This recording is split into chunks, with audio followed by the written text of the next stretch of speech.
পলকের মতো। ভারতও বলছে ওরা নাকি বাঁধের গেট খুলে নাই, বাঁধের গেট নাকি আপনি আপনি খুলে গেছে। তাও যদি হয় খুলে যাওয়ার পর কি সাথে সাথে ভারত আমাদেরকে জানাইছে এই ধরনের বন্যায় প্রত্যেকটা ঘন্টা প্রত্যেকটা মুহূর্ত গুরুত্বপূর্ণ, সাথে সাথে জানাতে পারলে অনেক প্রাণ সম্পদ বাঁচানো যাইত। ভারত তো জানানোর প্রয়োজনীয়তাটুকু অনুভব করেনি। এর আগেও ভারত এই ধরনের আচরণ দেখাইছে বহুবার। আন্তর্জাতিক আইন বা নীতির তোয়াক্কা করে নাই, করবেই বা কেন? আমাদের বাংলাদেশকে তোরা একটা স্বাধীন দেশ হিসেবে মানেই না। সেই কারণে গত ১.৫ দশক আমাদের ঘাড়ের উপর বসায় রাখছিল গণখুনি, শিশু হত্যাকারী, গুম, ক্রসফায়ার, আয়নাঘরের স্রষ্টা হাসিনাকে। আমাদের স্বাধীনতা, সার্বভৌমত্ব, আঞ্চলিক অখণ্ডতার উপর ক্রমাগত আঘাত করছে ভারত। এই নির্মম মানব সৃষ্ট বন্যা ভারতেরই হীন জঘন্য নীতির বহিঃপ্রকাশ। তাছাড়া আমরা আমাদের নিজের শক্তিতে ভারতের পোষা কুকুর গণখুনি হাসিনা ফ্যাসিস্ট সিস্টেমকে পরাজিত করে প্রকৃতপক্ষে ইন্ডিয়া আউট করে দিতে পারছি। ভারত তার প্রতিশোধ নিচ্ছে নানাভাবে। এই বন্যা ভারতের প্রতিহিংসা ছাড়া আর কিছু না। ভারতের এই জিঘাংসার দাঁত ভাঙা জবাব অবশ্যই আমরা দিতে পারি, অবশ্যই তার উপায় আমাদের হাতে আছে। কি জবাব দেবো এটা ভারত কল্পনাও করতে পারতেছে না। এই এপিসোডের শেষে সেই আলাপটা করব। কিন্তু এই প্রফেসর ইউনূসের সরকার কি সেই পথে হাঁটতেছে? এই দেখেন প্রফেসর ইউনূসের এক উপদেষ্টা কি কইতেছে। আপনার সাথে যদি আপনার প্রতিবেশী রাষ্ট্রের চুক্তি নাও থাকে, তারপরেও আন্তর্জাতিক আইনের কিছু নীতি আছে, যেমন কারো ক্ষতি করতে পারবেন না, যেমন আপনি সহযোগিতা করবেন। এগুলোকে বলে no harm principle, international cooperation principle. আর ভারতের সাথে আমাদের তো কিছু নদী নিয়ে চুক্তি আছেই।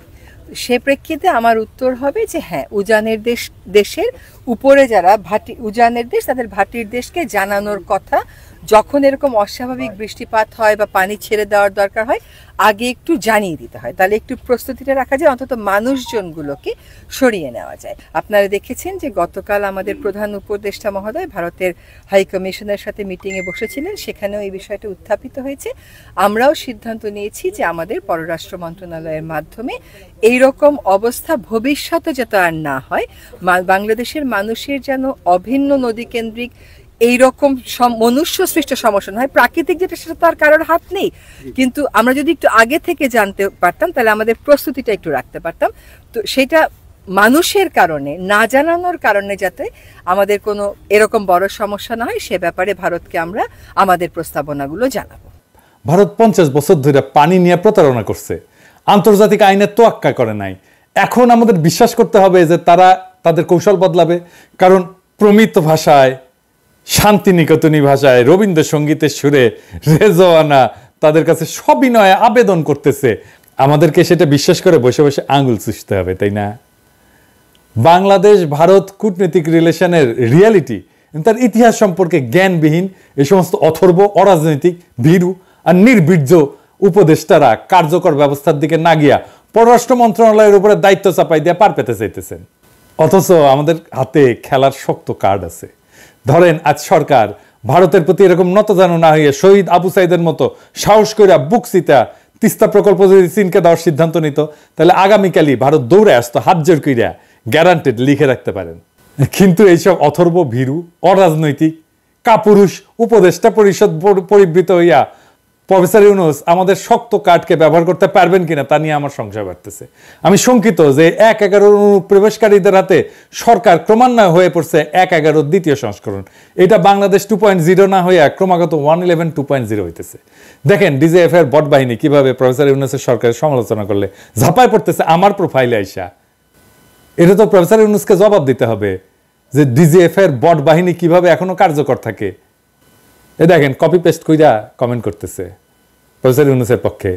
হ্যাঁ, আমাদের ট্যাক্সের টাকায় প্রফেসর ইউনূস কি জানে ডিজিএফ এর বট বাহিনী কি এবং তারা কিভাবে আমাদের উপর অত্যাচার করছে? ডিজিএফ এর বট বাহিনীর উপর প্রফেসর ইউনূসকে ভরসা করতে হচ্ছে এখন। এই অবস্থায় ছাত্র জনতা তাদের ক্ষমতায় বসাইছে, তাদেরকে দুর্বার আন্দোলন চালাই যেতে হবে ভারতের প্রতি নতজানু আচরণ চিরতরে খতম করার লক্ষ্যে। তিস্তাবাদ নির্মাণে চীনের প্রস্তাব গ্রহণ করার জন্য তীব্র চাপ সৃষ্টি করতে হবে এই সরকারের উপরে। আমি আনন্দিত ঢাকা বিশ্ববিদ্যালয় সহ সারা বাংলাদেশের ছাত্ররা আওয়াজ তুলছে, বন্যায় যদি মানুষ মরে 7 সিস্টার্স থাকবে না রে। শুনেন।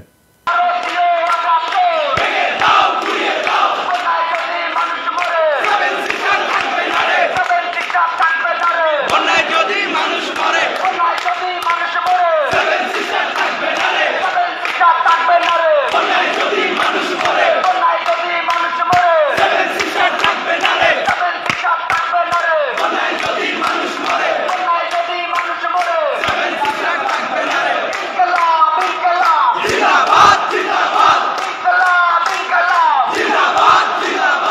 আমরা এই স্লোগানের তাৎপর্য ব্যাখ্যা করব এই এপিসোডের শেষের দিকে।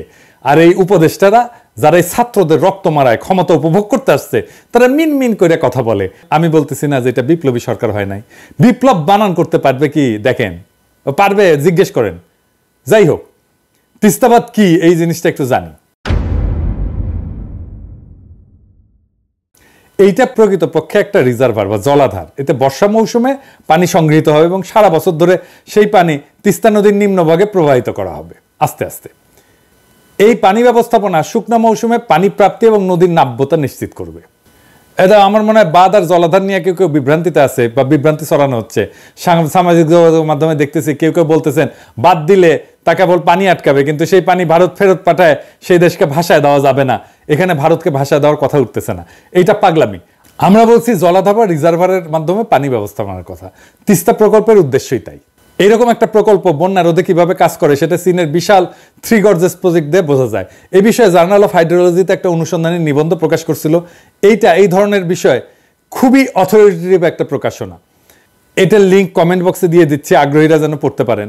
এই আর্টিকেলের কনক্লুশন হচ্ছে ইংরেজিতে, তো ইংরেজি যখন লিখেছে তাহলে ঠিকই লিখেছে, তাই না?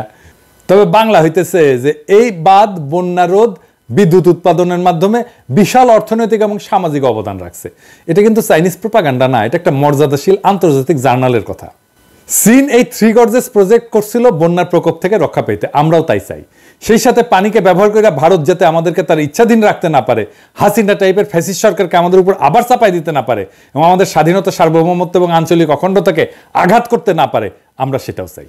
দিল্লি দাসী গণখুনি হাসিনা সংসদে দ্বারা বলছিল যে সে চীনের কাছে এই প্রকল্পের জন্য টাকা চাইছে, কিন্তু এরপরে ভারতের পায়ে এই প্রকল্প বিসর্জন দিচ্ছে। তা সত্ত্বেও প্রকল্পটা করা হবে সেই মর্মে সরকারি সিদ্ধান্ত এখনো বহাল আছে। এই সরকারকে যেটা করতে হবে, প্রফেসর ইউনূসের সরকারকে, তা হইল ভারতের খপ্পর থেকে প্রকল্পটি উদ্ধার করিয়া চীনকে দেওয়ার নীতিগত সিদ্ধান্ত নেওয়া। নীতিগত সিদ্ধান্ত এই কারণে বলতেছি যে চূড়ান্ত সিদ্ধান্ত নেওয়ার আগে এই প্রকল্প পরীক্ষিত এক্সপার্টদের দিয়ে পর্যালোচনা করে নিতে হবে, যাতে করে ডিজাইন, ঋণের পরিমাণ, শর্ত, বাস্তবায়নের সময়সীমা ইত্যাদি আমাদের স্বার্থের অনুকূলে হয় এবং এর এই যে অর্থনৈতিক, সামাজিক, পরিবেশগত যে প্রতিক্রিয়া সেটাকে মিনিমাইজ করা যায়। মোট কথা, এই প্রকল্পের স্বচ্ছতা এবং আমাদের স্বার্থ পূর্ণ নিশ্চিত করেই আমরা চূড়ান্ত সিদ্ধান্ত নেব। এছাড়া আমরা চাই যে প্রকল্প শেষে অন্যান্য চীনা প্রকল্পের মতো চীনা সরকার আমাদের হাতে প্রকল্পের কাজ বুঝাই দিয়ে চলে যাবে। এটা কেন কইতেছি, কারণ ভারত বিভিন্নভাবে প্রচারণা চালাইছে যে প্রকল্পের মাধ্যমে চীনারা নাকি চিকেন নেকের কাছে আইসা গাইডা বসবে, এতে নাকি তাদের নিরাপত্তা বিঘ্নিত হবে। আমরা জানি এটা ভারতের একটা ছুতা। চীনারা আমাদের দেশে কোনো প্রকল্প শেষ করে থাকে যায় না। ইন্ডিয়া থাকছে, রামপালে আছে, কয়লা বিদ্যুৎ কেন্দ্রের এমডি পর্যন্ত ইন্ডিয়ান, ওইখানে শত শত ইন্ডিয়ান আছে। ভারত এই ধোয়া তোলার আসল কারণ হইল এই ধরনের প্রকল্পের মাধ্যমে আমরা যেন পানি নিয়ে ভারতের উপরে নির্ভরশীলতা কাটায় না উঠতে পারি।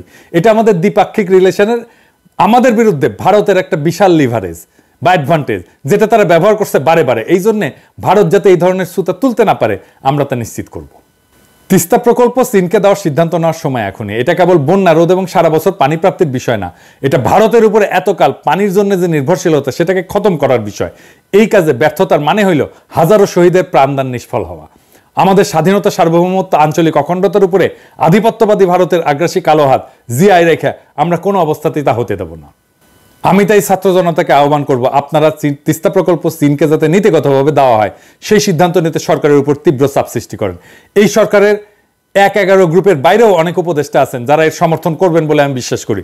তাদের হাত এবং প্রধান উপদেষ্টার হাত শক্তিশালী করেন, যাতে ভারত এবং তাদের দেশীয় এজেন্টদের সমস্ত বাধা অতিক্রম করে তারা এই সাহসী সিদ্ধান্ত নিতে পারেন। পানি কেন আমাদের জন্য জরুরি, নদী কেন আমাদের জন্য জরুরি, আসেন এই আলাপটা করি। বাংলাদেশের এই জমিন তৈরি করছে শিরা উপশিরার মতো বয়ে যাওয়া নদ নদী, তারা জলের সাথে বয়ে আনছে পলিকণা, এবং পলিকণা জমে জমে তৈরি হয়েছে আমাদের পায়ের নিচের মাটি, বদ্বীপ বাংলাদেশ। এই দেশের বিশাল সবুজে যে প্রকৃতি এবং প্রাণের সমারোহ, সেই সমস্ত আয়োজন নিশ্চিত হয় পানির বিপুল প্রবাহে। পানি এবং প্রাণের এক অবিচ্ছেদ্য মানিকজোড়। পুরা দক্ষিণ এশিয়ার প্রতিবেশ এবং প্রাণ ব্যবস্থা টিকে থাকার অলঙ্ঘনীয় শর্ত হচ্ছে পানির এরকম অবাধ প্রবাহ। অথচ বাংলাদেশের বেলায় পানির এই চলাচল আটকে দিচ্ছে প্রতিবেশী রাষ্ট্র ইন্ডিয়া। বাংলাদেশের মানুষ সহ সব প্রাণের অস্তিত্ব হুমকিতে ফেলে দিচ্ছে, প্রাণ ব্যবস্থা, প্রাণ বৈচিত্র্য বিপর্যস্ত করা হচ্ছে। আপনি দেখেন এই বন্যায় কিভাবে গবাদি পশু ভাসে যেতেছে, দেখেন।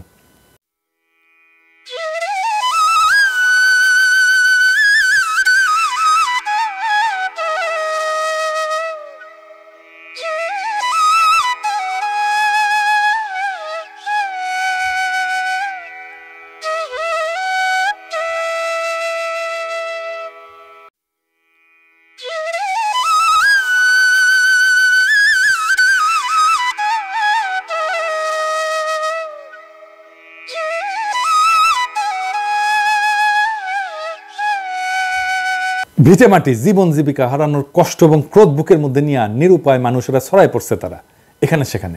বাংলাদেশের মতো ছোট রাষ্ট্রের সাথে ইন্ডিয়ার এই বৈরীভাব, অভিন্ন আন্তর্জাতিক নদীগুলোর নিজেদের অংশে বাঁধ, ব্যারেজ, ড্যাম, নদী সংযোগ প্রকল্পের মাধ্যমে গায়ের জোরে একতরফাভাবে পানি প্রত্যাহার করতে থাকা, এইসবের বুঝিয়ার কোনো শেষ নাই।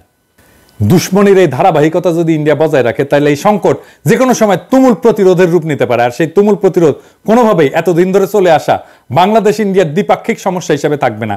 কিন্তু কেন থাকবে না, কেন এই দুই দেশের সীমানা ছাড়ায় এটা বাইরে ছড়ায় পড়বে? সমস্যার কি এমন গুণগত পরিবর্তন এবং চরিত্রগত ভিন্নতা তৈরি হয়েছে? কি কি নতুন উপাদান এসে যুক্ত হয়েছে এর মধ্যে? এখনকার আলাপ এটা নিয়ে। ইন্ডিয়ার পানি সন্ত্রাসের সম্ভাব্য পরিণতি কি হতে পারে তা নিয়ে আমি একটা গল্প বলবো। না, আমার বানানো গল্প না, এটা থ্রিলার। লিখছেন যুক্তরাষ্ট্রের সদ্য সাবেক এক ইন্টেলিজেন্স কর্মকর্তা ডুয়ান ইভান্স। 2007 সালে সিআইএর দায়িত্ব থেকে অবসরে যাওয়ার পরে এই আমেরিকান গোয়েন্দা কর্মকর্তা এই ডুয়ান ইভান্স একটা স্পাই থ্রিলার লেখে, নাম হইতেছে নর্থ ফ্রম ক্যালকাটা। এই ভারতের দাদাগিরি পানি সন্ত্রাসের কারণে কি বিশাল পরিণতি ডেকে আনতে পারে তার একটা ইঙ্গিত দেওয়ার চেষ্টা করছেন ইভান্স তার উপন্যাসে। নর্থ ফ্রম ক্যালকাটার এই বইয়ের প্লট হচ্ছে ফারাক্কা ব্যারেজ। একটা সন্ত্রাসী হামলায় ফারাক্কা ব্যারেজ উড়ায় দেওয়ার পরিকল্পনা সুতা ধরে একটু একটু করে আগাইতে থাকে উপন্যাসের কাহিনী।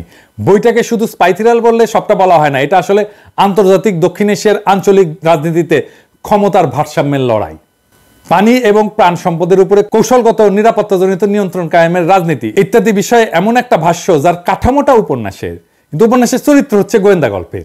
গল্পটা খুব টান টান, নানা মাত্রার আর সম্পর্কের যোগসূত্র তৈরি করা হয়েছে এই গোয়েন্দা ভাষ্যে। ঘটনা হইতেছে ফারাক্কা ব্যারেজের 25 বছর উদযাপন উপলক্ষে একটা বড় উৎসবের আয়োজন করছে ইন্ডিয়া। মানে চাকভুম কইয়া ড্যান্স দিবে, এই দুইটা শেয়ার আর তো দেন অনেকদিন শুনি না এটা হয়েছে।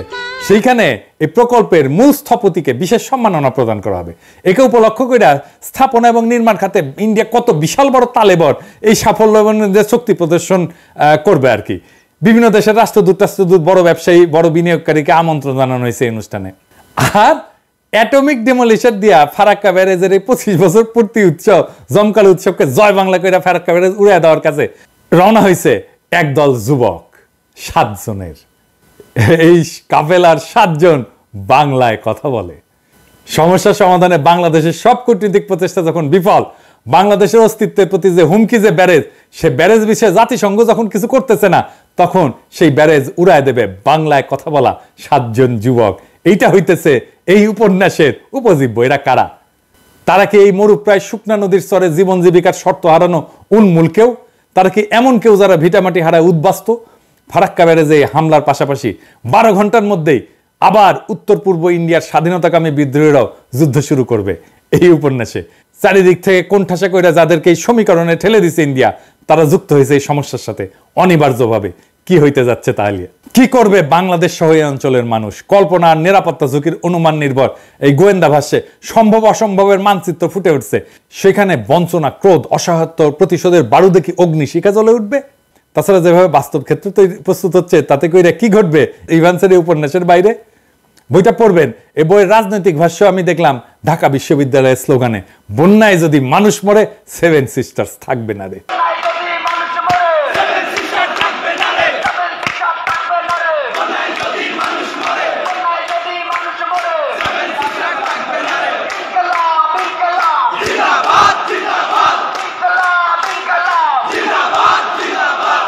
মোদি 7 সিস্টার্সের আত্মনিয়ন্ত্রণের লড়াইকে সন্ত্রাসবাদ আখ্যা দিয়ে ইন্ডিয়ার এই ওয়ার অন টেররের কান্দে চেপা রাষ্ট্রীয় দমন পীড়ন দিয়া মোকাবেলা করার রাস্তা নিল। এই একই রাস্তা ধরল হাসিনা। বাংলাদেশের গণতান্ত্রিক লড়াইকে জঙ্গিবাদ আখ্যা দিয়ে নির্মূল করার রাস্তা ধরল হাসিনা। দমন, নির্যাতন এবং রাজনৈতিক বঞ্চনার বিরুদ্ধে জনগণের ন্যায়সঙ্গত বিক্ষোভ এবং বিদ্রোহকে নিরাপত্তার সমস্যা হিসেবে দেখার নীতি ইন্ডিয়া নিতেই পারে। কিন্তু তাতে বাংলাদেশ কেন একইভাবে সামিল হইতে যাবে? নিজের রাষ্ট্রীয় নীতির নিরাপত্তার বিবেচনা ছাড়া বিনা প্রশ্ন এবং বাক্য ব্যয়ে বাংলাদেশ কেন ইন্ডিয়ার যুদ্ধযাত্রার সঙ্গী হবে? এইটার খেসারত ইন্ডিয়াকে কড়াই গন্ডায় গুনতে হচ্ছে। এই যে 15 বছর ধরে কাঁচা খোলা সমর্থন দিয়ে টিকায় রাখলো ইন্ডিয়া হাসিনাকে, এর জবাব কি? আমরা এর জবাব চাই ইন্ডিয়ার কাছে। ভারতীয় পণ্য বয়কট আন্দোলনে বলছিলাম আমাদের চাওয়া খুব সামান্য, হাসিনাকে বলে একটা নিরপেক্ষ অংশগ্রহণমূলক নির্বাচন দিতে বলো। আমরা দায়িত্ব নিচ্ছি ভারতের সাথে একটা পারস্পরিক মর্যাদার সম্পর্ক নিশ্চিত করব। ইন্ডিয়া পাত্তা দেয় নাই। আন্ডার এস্টিমেট করছে। এই হরিদাস পালের কথা সেজন্য পাত্তা দেয় নাই। ইন্ডিয়ার লজ্জাজনক পরাজয় হয়েছে মাত্র 6 মাসের মধ্যে। গতকাল যখন ভারতীয় দূতাবাসের দিকে তারেকরা মিছিল নিয়ে যাইতেছিল, দূতাবাসের কর্মচারীরা ভয়ে পলাইছে।